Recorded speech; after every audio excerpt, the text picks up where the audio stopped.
All right, and we are live. Give me just a sec to get this pulled up.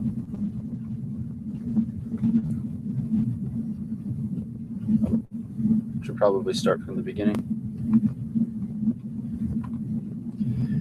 Okay, hello friends. Thank you for tuning in today. I hope you're ready for the show of a lifetime. So like all of you, I definitely didn't start and finish this the day before it was due. Just kidding. But really, I hope you all brought your goggles because we are diving headfirst into this thingamajig known as the Internet of Things. So to start off, let's throw down a quick definition of what it actually is. Here we go. It is summarized by sensors and activators embedded in physical objects that are linked through wired and wireless networks, often using the same internet protocol, or IP, that connects the internet. Now, what does that actually mean? We have a bunch of stuff, right? Like refrigerators and smartwatches, automobile security systems, etc., that have been tagged with these different microchips, and these are the sensors and activators that compile and consolidate massive amounts of information to be analyzed in order for people or machines to make better decisions for consumers. Now, the thing is, this catch-all phrase doesn't quite encapsulate all the relevant information of these key terms. So what we have here is a concept disambiguation chart, and oftentimes people even mix up some of the more common terms like Internet of Everything and Internet of Things, when actually they're quite different. Kind of like how a square is a rectangle, but a rectangle is not a square. We won't dive into this chart right now, but to add to future context, this concept disambiguation chart does an excellent job comparing the vernacular of greater connectivity. Cool. Now, for those of you who don't know me, I believe that one of the best ways to learn about something or someone is to hear its story. So let's go ahead and take a glance at the history of the Internet of Things. So going way back to 1844, we see bursts of innovation related to connection and communication. For example, Sam Morse sends the first Morse code telegraph. And if you jump ahead 4 and 2 years up to 1926, then the concept of global unity through technology is envisioned by the one and only Nikola Tesla. And this is what he said about the future of the world. When wireless is perfectly applied to the whole Earth, we will be converted into a huge brain, which in fact it is, all things being particles of a real and rhythmic whole. And the instruments through which we shall be able to do this will be amazingly simple compared with our present telephone. A man will be able to carry one in his vest pocket. I mean, talk about foresight, am I right? See, this technology continues to be discussed about over the decades, and in 1990, we have a major breakthrough. As simple as it may have seemed, John Romley invented a toaster that could be controlled or turned on or off via the internet. And not too long after this, Kevin Ashton, a supply chain optimizer for Procter & Gamble, coined the term Internet of Things during a presentation to fellow staff. As you might have guessed, the phrase kind of stuck, and now ITM 2000 students all over the country are making YouTube videos about it. So, and in addition to that, not too long ago, even the United Nations acknowledged the Internet of Things and released a publication concerning the topic. When talking about the implications of this advancement, though, I really think that a man named Neil Gross said it best in 1999 within a Business Week article when he said, in the next century, planet Earth will don an electric skin, and it will use the internet as a scaffold to support and transmit its sensations. The skin is already being stitched together. It consists of millions of embedded electronic measuring devices, from thermostats, pressure gauges, pollution detectors, cameras, microphones, glucose sensors, EKGs, electroencephalographs. It's a long list. And these will probe and monitor cities and endangered species, the atmosphere, our ships, our highways and fleets of trucks, our conversations, our bodies, and even our dreams. What a powerful quote. Now, the thing is, it wasn't until 2008 and 2009 that the Internet of Things was actually considered born. And during this period, it became evident that there were more things connected to the internet than there were people. And it was here that the incubation period ended, and the world gave birth to this universal epidermis of communication. It is estimated that by 2020, there'll be 20 to 30 billion devices connected to the Internet of Things. Now, this technological revolution has been so influential that in 2010, China even vowed to develop the Internet of Things technology as a part of their 5-year plan for national development. And at the same time, you see companies like Google starting to explore the field more in depth as well. Without doubt, the level of advancement in this industry has been tremendous, and people have certainly noticed. Now, let's look at how the Internet of Things can actually impact the day-to-day. Imagine waking up in the morning to the sound of some alarm clock blaring this cacophonous ambush on you.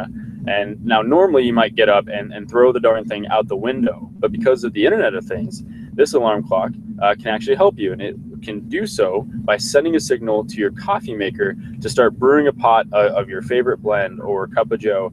And if it's even the wintertime, then that coffee maker might send a message to your car or open the garage door telling it to turn on and warm up the vehicle. Although I really hope you're not driving a convertible during the winter months like this car. That would be not a wise choice. And now that you've made it through the assault of the alarm clock and you had your first cup of coffee and you're getting into your nice and toasty laptop, could even remember that you have a meeting that morning, and it will tell your car to seek out the fastest route to the office so you can get there on time, especially if there's traffic or accidents. And I think the one word that sums this all up is synergy, and not to pull on any old cliches, but the whole of the internet is much greater than the sum of its parts. All right, so back, if you look on the x-axis, we see the scope of impact for each category, and on the y-axis, we're looking at how broad the level of connection is. Now, I won't dive too deep into each term, but I think it behooves us to have a general understanding of each term. From the bottom up, we see M2M, which stands for machine to machine. This is reserved for technologies that allow systems to communicate that are of the same type. Next, we have the industrial internet, which combines complex machines with sensors and software.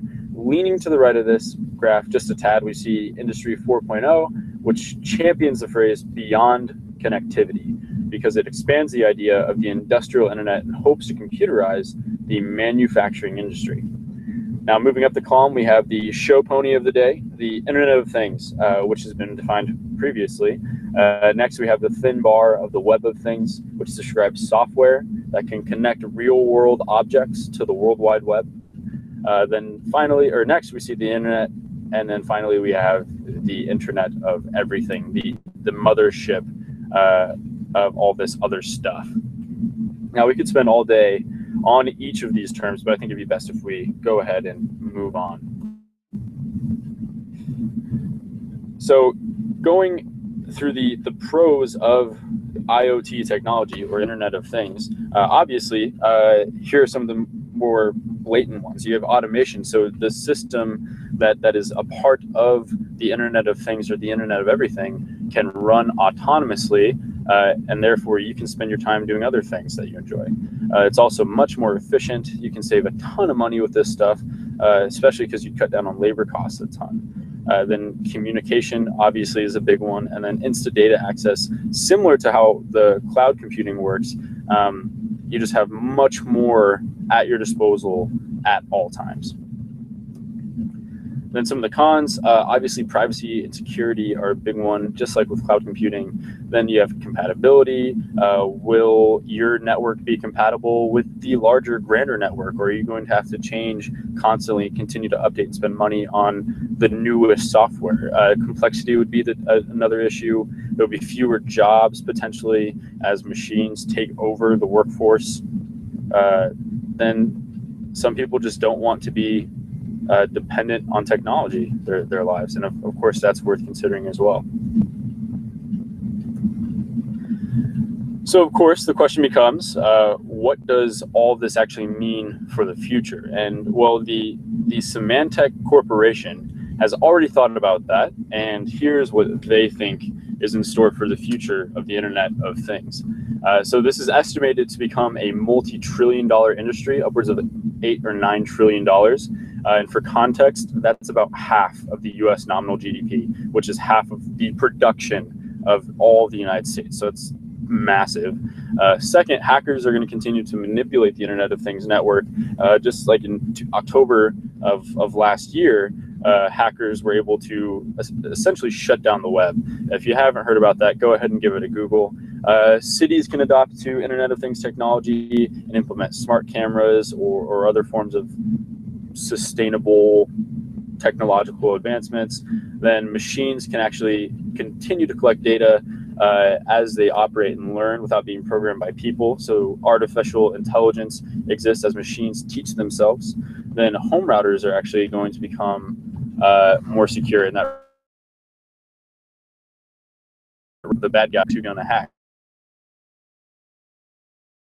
more standardized, they will become more secure as more people buy into it.